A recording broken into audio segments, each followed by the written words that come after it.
Hello दोस्तों, स्वागत है आपका परीक्षा विजन में। आज हम आपको ग्रुप डी में जो आपकी साइंस पूछी जा रही है उसके एग्जाम के पैटर्न के आधार पर हम आपको 50 क्वेश्चन जो है वेरी वेरी इंपॉर्टेंट क्वेश्चन रहने वाले हैं एग्जाम की दृष्टि से। टॉप 50 क्वेश्चन कराने वाले हैं जो कि आपके ग्रुप डी में पूछे जा रहे हैं उसके आधार पर। तो पहला क्वेश्चन यहाँ पर मैं ग्रेगर जॉन मेंडल ने अपने अनुवांशिक प्रयोगों के लिए किस पौधे का चयन किया था? तो उन्होंने आपका मटर के पौधे पर किया था, यानी कि ऑप्शन नंबर बी यहाँ पर करेक्ट होगा। अगला क्वेश्चन है प्रकाश की चाल निर्वात में कितनी होती है? वेरी वेरी इंपॉर्टेंट, क्योंकि ये क्वेश्चन जो है आपका PYQ है, यानी कि प्रीवियस और क्वेश्चन है, ये आपका रेलवे पूछा गया है। तो आंसर होगा आपका 3 × 108 मीटर पर सेकंड। ऑप्शन नंबर ए यहाँ पर करेक्ट हो जाता है। दोस्तों, वीडियो को ज़्यादा से ज़्यादा शेयर करना। अगर आपको इसकी PDF चाहिए तो हमारे टेलीग्राम ग्रुप से जुड़ जाइए, डिस्क्रिप्शन में लिंक दिया हुआ है टेलीग्राम का। अगला क्वेश्चन है मानव नेत्र में किसी वस्तु का प्रतिबिंब कहाँ बनता है? तो मानव नेत्र में जो है आपका रेटिना पर बनता है। आपने वो देखा होगा, जैसे कि ये रेटिना हो गया और यहाँ से ऐसे अगर बिंब पड़ेगा तो ये यहाँ पर बनेगा बिंब। ठीक है, तो ये आपका आंसर हो जाएगा ऑप्शन नंबर डी, रेटिना। अगला क्वेश्चन है गोलीय दर्पण की फोकस दूरी f और वक्रता त्रिज्या r के बीच क्या संबंध है? तो आंसर होगा आपका r बराबर 2f। ठीक है, ऑप्शन नंबर बी यहाँ पर करेक्ट होगा। और कल के एग्जाम में जो है लेंस लेंस से क्वेश्चन थे, उसमें मैंने लगभग 7 क्वेश्चन रखे हैं लेंस के, जो आपके लिए वेरी वेरी इंपॉर्टेंट है। नेक्स्ट है समजात अंगों का उदाहरण है, समजात अंगों का उदाहरण बताना है। तो ये आपका हमारा हाथ और कुत्ते के अगर हमारे दांत और हाथी के दांत, आलू के घास की ऊपरी भुस्तारी, यानी कि ऑप्शन नंबर डी यहाँ पर करेक्ट हो जाएगा। ऑप्शन नंबर डी यहाँ पर करेक्ट होगा। नेक्स्ट है वाहनों में पश्च दृश्य दर्पण के रूप में किस दर्पण का उपयोग किया जाता है? तो ये आपका उत्तल दर्पण का प्रयोग किया जाता है, यानी कि जो वाहन में पीछे देखने का जो दर्पण लगा होता है साइड में, वो उत्तल दर्पण लगा होता है। नेक्स्ट है लेंस की क्षमता का SI मात्रक क्या है? तो वेरी वेरी इंपॉर्टेंट है, किसी भी एग्जाम में मैं लिख कर देता हूँ, किसी भी एग्जाम की शिफ्ट में पूछा जरूर जाएगा ये RRB ग्रुप डी में। आंसर होगा आपका डायोप्टर, ऑप्शन नंबर बी यहाँ पर करेक्ट हो जाता है। नेक्स्ट क्वेश्चन की बात करें, सामान्य दृष्टि के वयस्क के लिए सुपृष्ठ दर्शन की अल्पम दूरी कितनी होती है?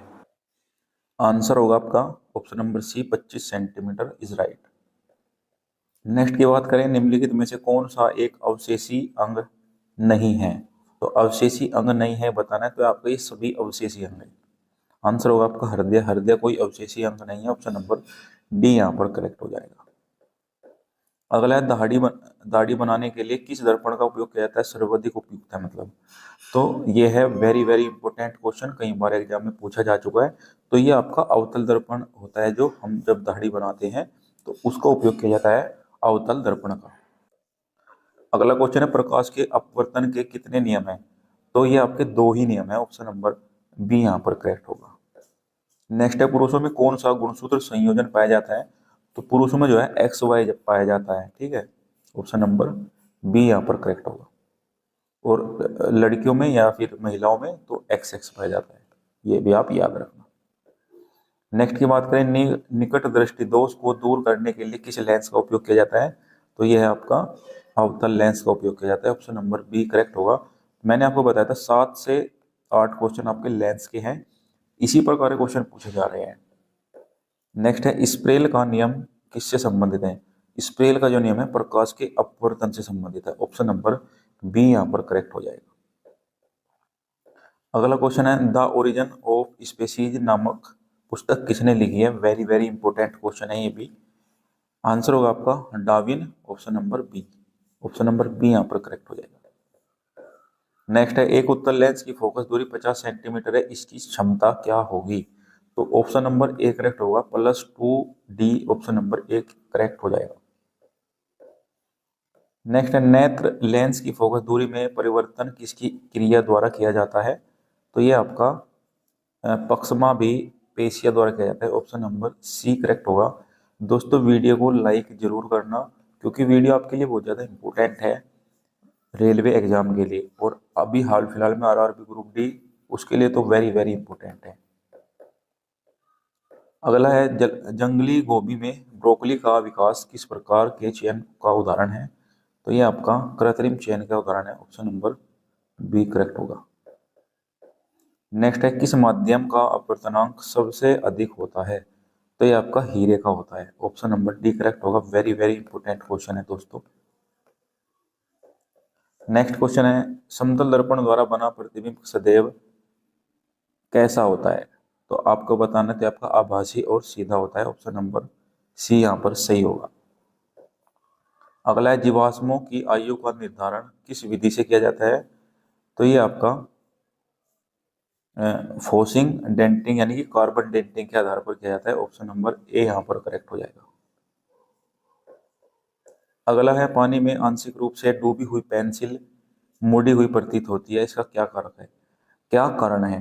कभी कभी पेंसिल की जगह छड़ी भी दे देता है, ये भी आपका रखना है। छड़ी जो है ऐसी तिरछी दिखाई देती है पानी में भरी हुई, ठीक है। तो ये आपका अपवर्तन का कारण होता है, ऑप्शन नंबर बी यहाँ पर करेक्ट हो जाएगा। अगला मानव नेत्र में प्रवेश करने वाले प्रकाश की मात्रा को कौन नियंत्रित करता है? तो ये भी लेंस का ही क्वेश्चन है, ठीक है, ये भी आप याद रखना। तो ये आपकी पुतली जो है नियंत्रित करती है, ऑप्शन नंबर बी सही हो जाएगा। अगला है अनुवांशिकता का जनक किसे कहा जाता है?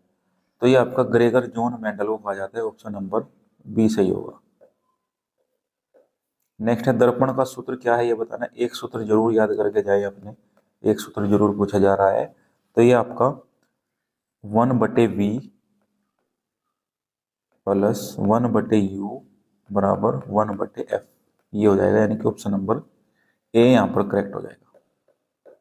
अगला है पक्षियों और चमगादड़ के पंख कैसे अंग है? तो कैसे अंग है ये? तो ये आपके समरूप यानी कि समवृत्तीय अंग है, ऑप्शन नंबर बी सही हो जाएगा। अगला लेंस सूत्र क्या है? तो ये तो हो गया, इसका आंसर ऑप्शन नंबर 1 है।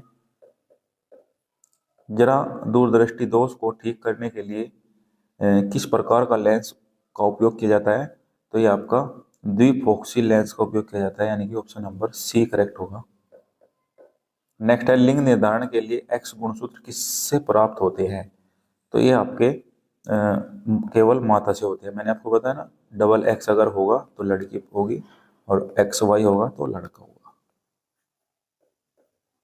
नेक्स्ट है किस दर्पण का दृष्टि क्षेत्र सबसे अधिक विस्तृत होता है?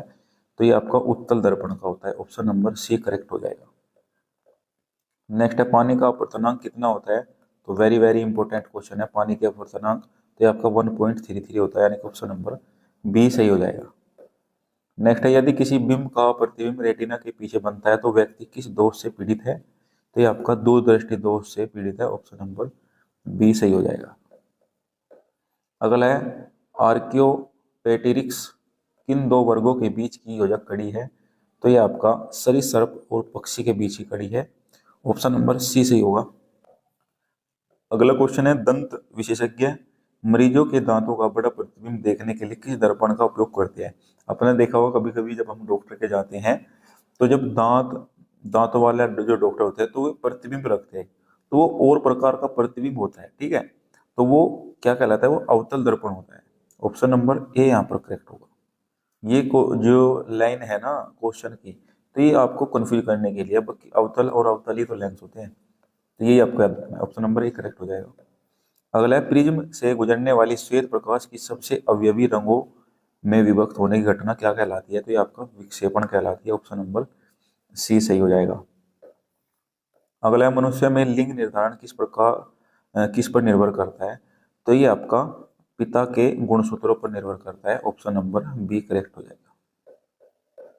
नेक्स्ट है अवतल लेंस द्वारा बना प्रतिबिंब सदैव कैसा होता है? तो ये आपका आभासी सीधा और छोटा होता है, ऑप्शन नंबर सी यहाँ पर करेक्ट होगा। नेत्रदान में नेत्र का कौन सा भाग दान किया जाता है? तो ये आपका कॉर्निया किया जाता है, यानी कि ऑप्शन नंबर सी सही हो जाएगा। नेक्स्ट क्वेश्चन है निम्नलिखित में से कौन जैव विकास का सबसे ठोस प्रमाण देता है? तो ये आपका जीवाश्म देता है, ऑप्शन नंबर ए यहाँ पर करेक्ट हो जाएगा। अगला क्वेश्चन है 2 मीटर फोकस दूरी वाले अवरबल लेंस, तो ये अवतल लेंस होगा, अवतल लेंस होगा ये अवतल अवतल लेंस की क्षमता क्या होती है, तो आपका -0.5D होती है। ऑप्शन नंबर बी सही हो जाएगा। नेक्स्ट क्वेश्चन है, तारों का टिमटिमाना किस घटना के कारण होता है। तो वेरी वेरी इंपॉर्टेंट क्वेश्चन है, कई बार एग्जाम में आ चुका है। तो ये आपका वायुमंडलीय परावर्तन के कारण होता है। ऑप्शन नंबर ए यहाँ पर करेक्ट हो जाएगा। अगले क्वेश्चन की बात करें, जीन। जीन जो है, जीन शब्द का सर्वप्रथम प्रयोग किसने किया था। तो ये आपका जोहानसन ने किया था। जोहानसन, ऑप्शन नंबर बी सही हो जाएगा। अगला क्वेश्चन है, टॉर्च, सर्च लाइट और वाहनों की हेडलाइट में बल्ब कहाँ रखा जाता है। तो ये आपका फोकस के बहुत निकट रखा जाता है। ऑप्शन नंबर बी करेक्ट होगा। अगला है, मोतियाबिंद की स्थिति में नेत्र लेंस कैसा होता है। तो ये आपका दूधिया और धुंधला होता है। ऑप्शन नंबर बी सही हो जाएगा। नेक्स्ट है, मटर के पौधे में बौनापन कैसा लक्षण है। तो अप्रभावी लक्षण है। ऑप्शन नंबर बी सही होगा।